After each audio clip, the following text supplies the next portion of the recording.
आज हम आपके सामने एक अनोखे विषय पर बात करने के लिए आए हैं। आज हम पुरुषों की बांझपन के बारे में बात करेंगे। प्राचीन काल से ही हमारे समाज में एक गलत धारणा है कि अगर किसी दंपति के बच्चे नहीं होते हैं, तो केवल उस महिला साथी को दोषी ठहराया जाता है।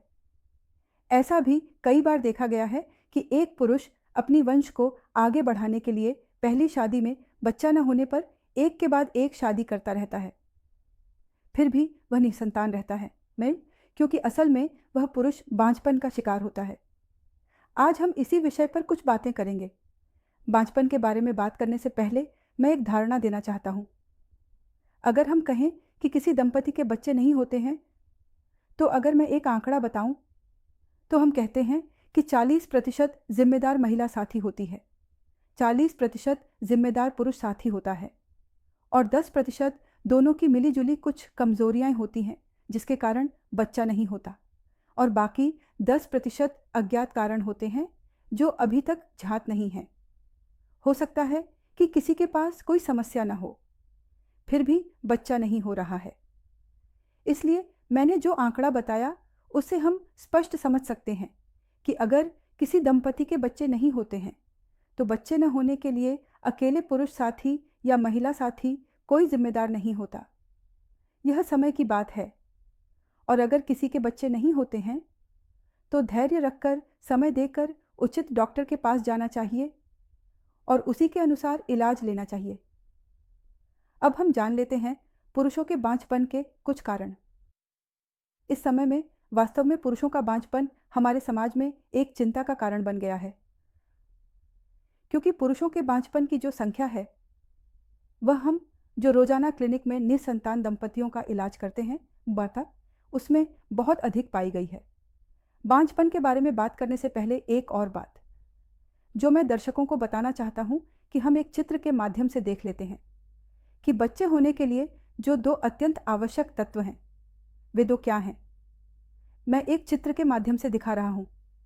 दाईं ओर जो चित्र है वह एक अंडाणु का चित्र है, बाईं ओर जो चित्र है वह एक शुक्राणु का चित्र है। अब हम पुरुषों के जो शुक्राणु हैं उनकी ओर देखते हैं। हम देख सकते हैं कि यहाँ एक शुक्राणु का चित्र है और यह चित्र एक आदर्श शुक्राणु या स्पर्म का चित्र है। अगर इस तरह का आदर्श स्पर्म होता है तभी बच्चा होगा, अन्यथा बच्चे होने के समय कुछ समस्याएं आ सकती हैं, जो मैं आगे आपको फिर से दिखाऊंगा। मैं एक और चित्र की मदद ले रहा हूं। यह एक महिला का प्रजनन तंत्र है। यह शुक्राणु बाहर से एक गति में होता है, एक निश्चित गति से जाकर प्रजनन तंत्र के एक निश्चित स्थान पर महिला के शरीर से जो अंडाणु आता है उसके साथ मिलित होगा और तभी एक भ्रूण या मानव शिशु का जन्म होगा। इसीलिए हम देख सकते हैं कि अत्यंत आवश्यक जो दो तत्व हैं, एक है महिला साथी से अंडाणु और दूसरा है पुरुष साथी से शुक्राणु। अब मैं आपको चित्र दिखाऊंगा। यह पुरुषों के शुक्राणु या स्पर्म का चित्र है।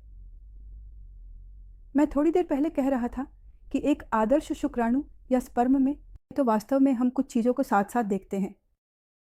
असामान्य या वे सभी स्पर्म जिनसे आमतौर पर बच्चे नहीं होते, वे स्थान कैसे दिखते हैं। आप देख सकते हैं कि इस तरफ दाको जो सामान्य हिस्सा है, उसके साथ अगर आप चित्रों को मिलाएं तो आसानी से समझ सकते हैं कि किसका सिर छोटा है और किसका सिर बड़ा है। लड़कों की तुलना में पूंछ बहुत बड़ी होती है। किसी के दो सिर होते हैं, न किसी का एक सिर होता है लेकिन पूंछ दो होती है। किसी की संरचना सही नहीं होती, शायद सिर, पूंछ और लंबाई का अनुपात सही नहीं होता।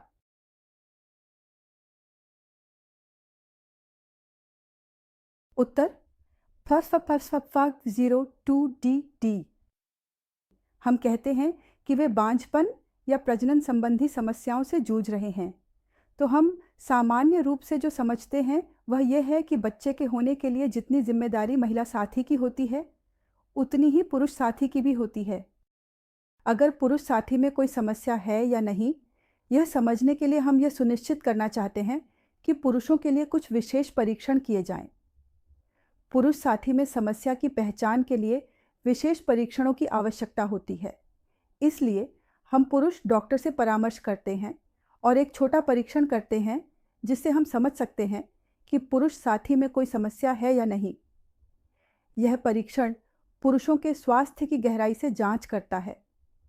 डॉक्टर की सलाह के अनुसार यह परीक्षण अत्यंत महत्वपूर्ण है। इसके लिए कुछ विशेष परीक्षण होते हैं जिन्हें हम करते हैं। इससे हमें पुरुष साथी की स्वास्थ्य स्थिति का विस्तृत ज्ञान प्राप्त होता है।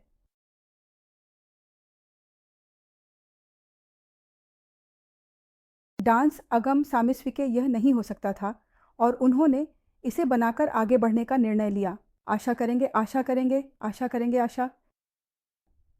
हमारा यह वीडियो देखने के बाद आपके मन में जो गलतफहमी थी वह कुछ हद तक में ठीक हो जाएगी। और हम अपने दैनिक रोगी देखने के चैम्बर में अक्सर पाते हैं कि पुरुष साथी कभी कभी हमारे लिए थोड़ा असहयोगी होता है। उन्हें यह समझाना मुश्किल हो जाता है कि उन्हें कोई समस्या हो सकती है। इसलिए अगर परिवार में कोई समस्या है, जैसे कि दंपति के बच्चे नहीं हो रहे हैं, तो बिना घबराए और गुस्सा किए सहनशीलता के साथ सोचना चाहिए।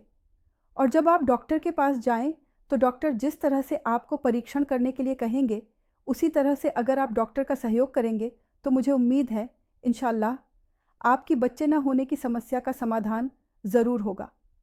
सभी स्वस्थ रहें।